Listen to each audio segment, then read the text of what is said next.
आणि जे आता जे नीटचे प्रिपरेशन करतात बघा भरपूर स्टुडंट, आता ते स्टार्टिंगला थोडंसं कुठेतरी 600 म्हणजे जवळपास येऊन ते थोड्या मार्काने ते राहतात.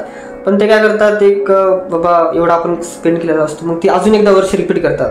पण नाही झाले की त्यांना भरपूर वाईट वाटते किंवा ते सुसाईड करतात. मग त्या मुलांना तुम्ही म्हणजे काय टिप्स किंवा संदेश काय द्याल, त्यांना काय सांगणार?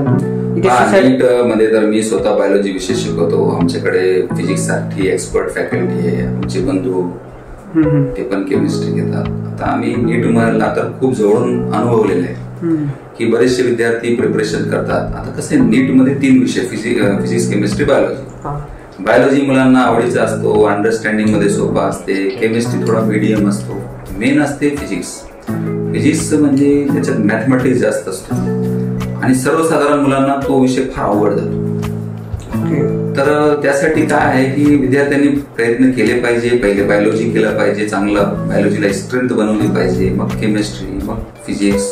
आणि फिजिक्सलाही थोडा जास्त टाइम देऊन जास्त क्वेश्चन सॉल्व्ह करून त्या फिजिक्सचा सुद्धा आपल्याला चांगला अभ्यास करता येते. फक्त त्यांच्यावर प्रेशर नसला पाहिजे. आणि याच्यामध्ये काय आहे, विद्यार्थ्यांनी पण आपलं 100% दिलं पाहिजे आणि जे रिझल्ट आलं ते मान्य केलं पाहिजे.